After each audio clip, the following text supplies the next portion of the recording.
Okay. Dr. Robert Solano. You want to go ahead? Go ahead. Go ahead. You Okay. have to direct yourself to. Okay, assalamu alaikum, sister and brothers and sisters. Me da un gran placer estar con ustedes aquí en esta tarde. I know you all are fluent in Spanish, so just push button number 2 and I'll continue in Spanish. But if you want English, you have to push number 1. I reverted to Islam back in 1995, as most of you know. And at that time I was in New Jersey, Trenton, New Jersey. And my 2 brothers retired and they wanted to live in Mexico. Although we were born in Puerto Rico, we felt we were too isolated over there, so we wanted to get away from where the dollar is not worth but very much. Down in Mexico, where we were going, my 2 brothers are getting Social Security retirement. They could live a nice life. Over here, they could hardly pay the rent. So since I had a lot of money at that time in my pocket, I was just in my 50s, I went ahead and retired too and went with them. But there's a saying in Spanish that man plans but God decides.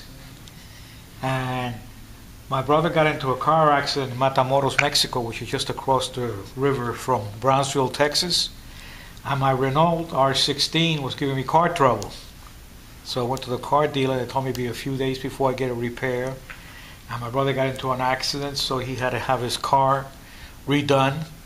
So we decided to rent a house in Matamoros, a beautiful house. It rents around here for probably $1,200. Over there, rent for $200.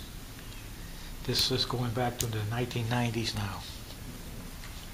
And I went ahead and remained there, and I realized that we didn't have to go deeper inland. We could be right there in Matamoros and still be just across the river to pick up mail and things like that, and go into the ATM machine to get the direct deposit that my brothers were getting. And I was still young, relatively speaking, so I started a new life. I met a young lady. By young, I mean she was 15 years younger than me.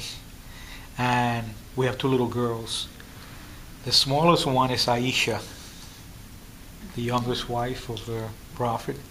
And the oldest one that I have is Khadija. So those are my 2 daughters. That's the last of the Solanos to come to this world. And there were no Muslims there at the time in Matamoros.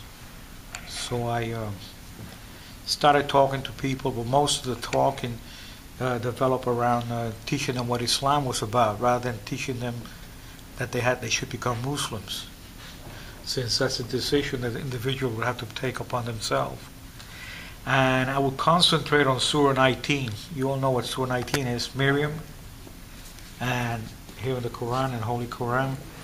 And a lot of people, especially Roman Catholics, don't know that we have a great deal of admiration for the mother of Jesus, peace be upon him, and that we believe in the virgin birth.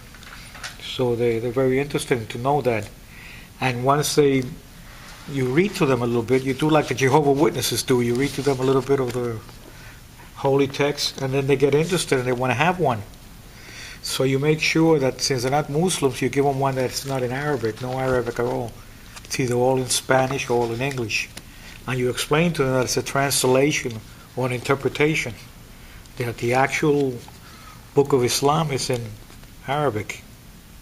And they get very interested, and you, after you finish with Surah 19, and if you have a deeper relationship with them, you go into Surah 112, which talks about that Allah has no mother, no father, no sons, no daughters.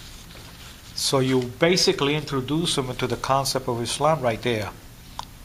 There's only one. And then the last step, of course, is to talk about the Holy Prophet, peace upon him. He allowed us to learn about Islam. He was the last prophet on earth. That's a very difficult point right there. So you have to take it from a non-theological point of view. You have to take it from a historical point of view.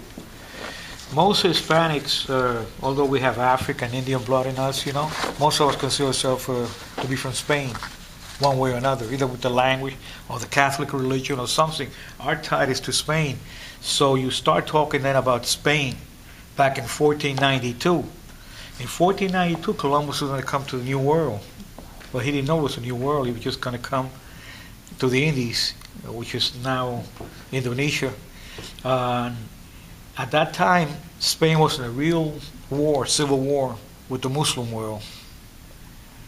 Everyone in Spain just about was Muslim for about 700 or 800 years. The last kingdom was destroyed in Granada in 1492. The rulers were told to beat it out of town, and the population was converted to Christian by being baptized and being given Christian names. Now, some of the people that were baptized, they couldn't recognize their parents' marriage because they were Muslim marriages. And in the Catholic religion and in Christianity, it's a sacrament, baptismal, marriage, and so on. So they were not legitimate children. So they had to use their mother's last name.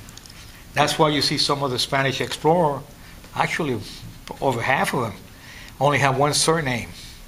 The practice in Spanish is to have two surnames. Like in the Spanish-speaking world, I'm Roberto Solano Lisboa. Lisboa is my mother's surname.